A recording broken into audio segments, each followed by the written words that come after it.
हमने last video में 28 question number तक कर लिया था। अभी जो हमारा क्वेश्चन नंबर स्टार्ट करने वाले हैं वो 29 से करने वाले। तो 29 क्वेश्चन नंबर कहता है कि हड़प्पा सभ्यता में ग्रेट बाथ कहाँ स्थित है। तो आप सभी को पहले पढ़ाया है, धौलावीरा जो है वो गुजरात में है और ये किस लिए फेमस था, ये जलाशय, अपने जलाशय के लिए फेमस था। वहीं पर हड़प्पा की बात करें तो हड़प्पा कौन सी नदी के किनारे स्थित है, रावी नदी के किनारे स्थित है और अभी के टाइम में पाकिस्तान में है। मोहनजोदड़ो, इसका आंसर क्या है भाई, ग्रेट बाथ, जिसको हम महान स्नानागार भी कहते हैं।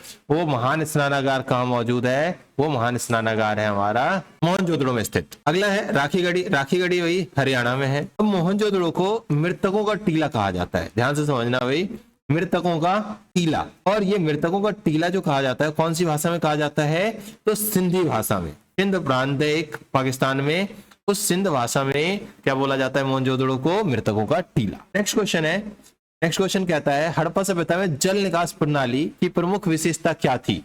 क्या वो कच्ची नालियां थी, नहीं भाई कच्ची नालियां नहीं थी। असमान ईंटों से बनी हुई, समान ईंटों से बनी हुई थी, समान एक समान ईंट थे, 3x2x1 कुछ इस प्रकार से ईंटें बनी हुई थी, तो वो एक समान ईंटों से बनी हुई थी, असमान ईंट नहीं थे। तो दूसरा आंसर भी गलत। सुनियोजित, बिल्कुल भाई, प्लैंड ड्रेनेज सिस्टम था। कैसी थी भाई, प्लैंड, सुनियोजित ढकी हुई ईंटों से बनी हुई नालियां थी। पत्थरों की नालियां नहीं, ये भी गलत। तो आंसर हमारा सी राइट है। अगला क्वेश्चन है ब्राह्मी और खरोष्ठी लिपि को किसने पढ़ा।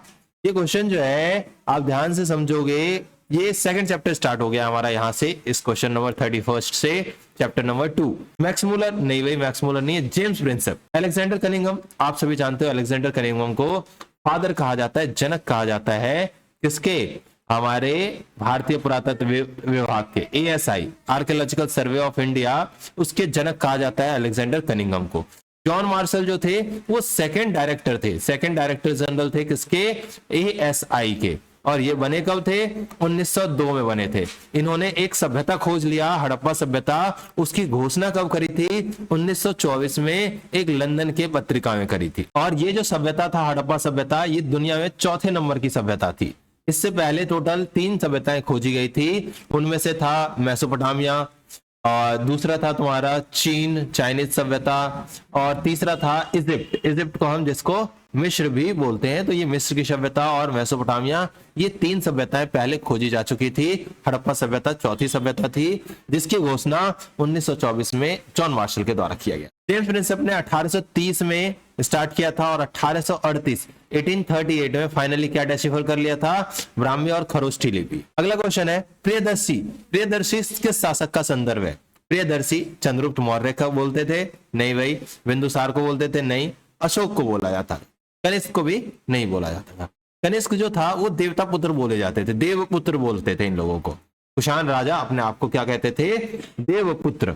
और वहीं पर अशोक को क्या कहा जाता था, देवम, देवम प्रिय, प्रियदर्शी, मनमोहक। और ये डेसिफर किसने किया था, वही जेम्स प्रिंसेप ने। और चंद्रगुप्त मौर्य, चंद्रगुप्त मौर्य राजा कब बना था, 321 BCE में। इसका जन्म कब हुआ था, 340 BCE में। ये सब याद रखना है आप सभी को, ठीक है। अगला है प्रारंभिक बौद्ध और जैन ग्रंथों में कितने महाजनपदों का उल्लेख है। तो भाई इसमें ध्यान से देखना है, 16 महाजनपद। अब प्रारंभिक जैन और बौद्ध ग्रंथ जो थे वो 2 नाम है, अगंतुर निकाय और दूसरा जो है आपका वो है भगवती सूत्र। ये 2 है भाई, दोनों खोजा गया है। अगंतुर निकाय जो है आपका बौद्ध धर्म से रिलेटेड है और भगवती सूत्र जो है वो आपका जैन धर्म से रिलेटेड है। तो इन दोनों ही ग्रंथों में 16 महाजनपदों का वर्णन मिलता है। बिंबिसार के समय मगध की राजधानी क्या थी। तो बिंबिसार भाई आप सभी जानते हो हर्यंका डायनेस्टी से था। कौन सी डायनेस्टी से, हर्यंका डायनेस्टी से।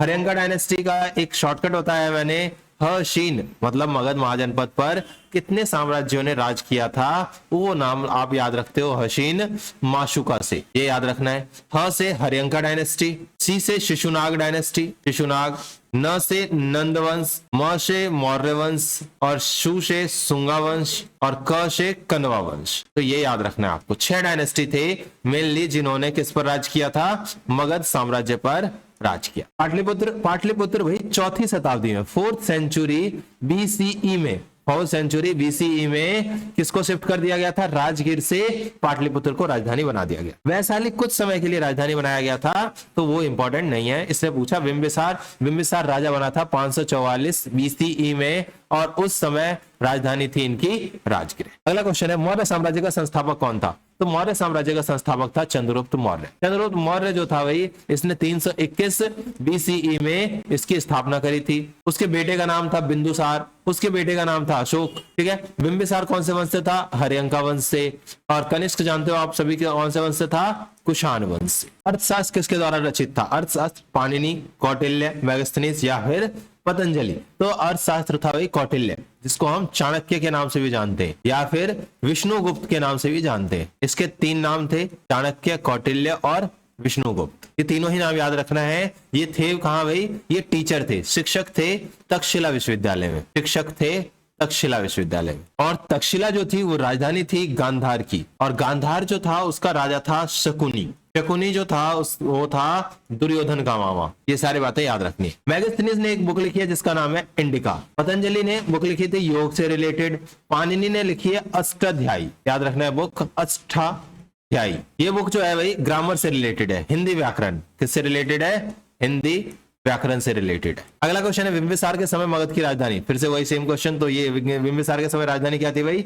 राजगृह थी, पाटलिपुत्र नहीं थी। मौर्य साम्राज्य का संस्थापक चंद्रगुप्त मौर्य। ये रिपीट हो रहे हैं। अधिकांश अशोककालीन अभिलेख किसके लिखा था? किसने लिखा था? ये जो रिपीटेड थे ना, इनको मैं दोबारा सब्स्टिट्यूट करूंगा दूसरे क्वेश्चंस के द्वारा, तो इसलिए आप टेंशन ना लेना। अधिकांश अशोककालीन, अब ये देखो कौन सी लिपि में लिखा हुआ था? तो ये ज्यादातर ब्राह्मी लिपि में लिखे गए थे, जितने भी लिपि देखने को मिलते हैं। मौर्य साम्राज्य की राजधानी क्या थी? अब ये बहुत इंपॉर्टेंट है भाई, राजगृह भी ऑप्शन में और पाटलिपुत्र भी है। तो लेकिन किसका पूछा है? मौर्य का। मौर्य राजा कब बना? 321 बीसीई में, और उस समय ये राजधानी जो थी शिफ्ट हो चुकी थी पाटलिपुत्र। तक्षशिला गांधार की राजधानी थी। टोटल कितने महाजनपद थे? 16 महाजनपद थे। पाटलिपुत्र भाई शिफ्ट हो गई थी 4वीं शताब्दी में। 6वीं शताब्दी से लेकर 4वीं बीसीई तक कहां था? राजगृह था। अगला क्वेश्चन है चंद्रगुप्त मौर्य के दरबार में ग्रीक राजदूत कौन आया था? तो इसका नाम याद रखना है मेगास्थनीज। मेगास्थनीज था भाई सेल्यूकस निकेटर के दरबार में, ने उसे भेजा था चंद्रगुप्त मौर्य के दरबार में, और ये था सेनापति। किसका सेनापति था भाई? ये था सिकंदर। सिकंदर का नाम सुना होगा आपने। उसका सेनापति था सेल्यूकस निकेटर, बाद में राजा बन जाता है, और यही मेगास्थनीज को कहां भेजता है? चंद्रगुप्त मौर्य के दरबार में। हेरोडोटस, ये इसको हिस्ट्री का फादर कहा जाता है भाई, याद रखना है। मौर्य साम्राज्य में कितने प्रमुख प्रशासनिक केंद्र थे? तो मौर्य साम्राज्य में टोटल 5 प्रमुख प्रशासनिक केंद्र थे। पांचों का नाम मैं लिख देता हूं, ध्यान से सुनोगे। एक तो आपका पाटलिपुत्र है, दूसरा है तक्षशिला, तीसरा है उज्जैन, चौथा है तौशिल, पांचवा है सुवर्णगिरी।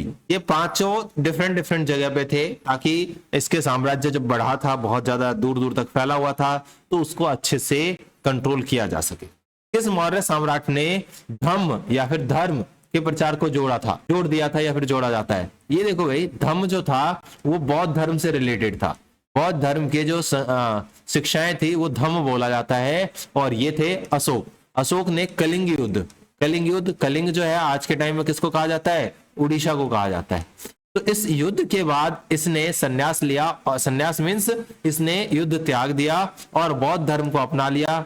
और बौद्ध धर्म को अपनाने के बाद इसके धम्म का प्रचार प्रसार इसने अलग अलग भाषाओं में अलग अलग जगह पे किया था। अरमाइका भाषा का भी प्रयोग करता है, और ये भाषा कहाँ पे? अफगानिस्तान वाले जितने भी धम्म का प्रचार था वहां पर इसने अरमाइका भाषा का प्रयोग। इसके पिताजी थे बिंदुसार और उसके पिता थे चंद्रगुप्त मौर्य। समुद्रगुप्त गुप्त वंश से है भाई। कौन से वंश से है? गुप्त वंश। मेगास्थनीज के अनुसार मौर्यकालीन सेना कितने भागों में विभाजित थी? मेगास्थनीज की बुक है इंडिका। इस इंडिका बुक में इसने एक समिति और 6 उपसमिति, कितने उपसमिति? 6 उपसमितियों को डिफाइन किया था, और वो 6 उपसमिति के अलग अलग काम थे, जैसे कि अश्व सेना, अश्व को देखभाल करना, पैदल जो थे, पैदल सैनिक थे उनका देखभाल करना, हाथी का देखभाल करना। ये इस तरीके से 6 पार्ट्स में डिवाइडेड था। खान पान का देखना, तो 6 उपसमितियां थी। मौर्यकालीन अर्थव्यवस्था का मुख्य स्रोत क्या था भाई? मुख्य रूप से इनको कहां से कर मिलता था? तो वो था भाई भू राजस्व के द्वारा इनको कर दिया जाता था। अगला क्वेश्चन है पत्थर पर अभिलेख खुदवाने वाला पहला साम्राज्य या फिर सम्राट कौन था? तो वो थे मौर्य साम्राज्य। उसमें भी अशोक ने बहुत ज्यादा ये काम किया था कि पत्थर पर अभिलेख लिखवाए थे। मगध के शक्तिशाली बनने का मुख्य कारण क्या था? तो मगध के शक्तिशाली बनने का मुख्य कारण था कृषि उत्पादन, और उसके बाद कृषि उत्पादन की वजह से प्रॉपर्टी, पैसा और उसने फिर विशाल सेना बनाया। विशाल सेना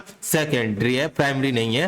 प्राइमरी जो है वो कृषि उत्पादन, क्योंकि मगध समझना भाई कहां पे बसा हुआ था, वो 2 नदियों के और एक पहाड़ के। तो ये था कैमूर और गंगा नदी और सोन नदी, ये 3 अरब से इन चीजों से घिरा हुआ था। और ये था मगध। मगध का राजधानी पाटलिपुत्र और शुरुआत में इसकी राजधानी थी राजगृह। तो ये सारी बातें आपको याद रखना है कि किस तरह से ये शक्तिशाली बना था कृषि उत्पादन के द्वारा। कलिंग युद्ध किस सम्राट के समय हुआ था? अभी हमने बताया कि अशोक सम्राट था जिसके टाइम पीरियड में कलिंग युद्ध लड़ा गया था। चंद्रगुप्त मौर्य जो था इसका संस्थापक था मौर्य वंश का, और उसने करी थी 321 बीसीई में इसकी स्थापना।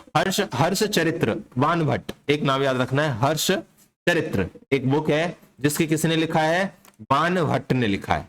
और बाणभट्ट हर्षवर्धन के दरबार में एक कवि था। कनिष्क जो था भाई वो कौन से वंश से था? कुषाण डायनेस्टी से था। और कुषाण डायनेस्टी के जो राजा थे वो खुद को देवपुत्र बुलाते थे। और ये देवपुत्र प्रेरित कहां से था भाई? चाइनीज सभ्यता से प्रेरित था। चाइनीज लोग भी इसी तरीके का प्रयोग किया करते। तो आज की वीडियो में इतना ही है। अगली क्लास में हम इससे आगे कंटिन्यू करेंगे और इसी तरीके का आपको बहुत सारे कंटेंट अप्रॉक्स 1000 एमसीक्यूज देने वाला हूं, मोस्ट इंपॉर्टेंट एमसीक्यूज जो आपके एग्जाम में आएंगे, ये कंफर्म है। इसलिए आप अच्छे से प्रैक्टिस करें, अपने दोस्तों को भी शेयर करें। तो मिलते हैं अगली वीडियो में। Thank you so much, thanks a lot for watching this video.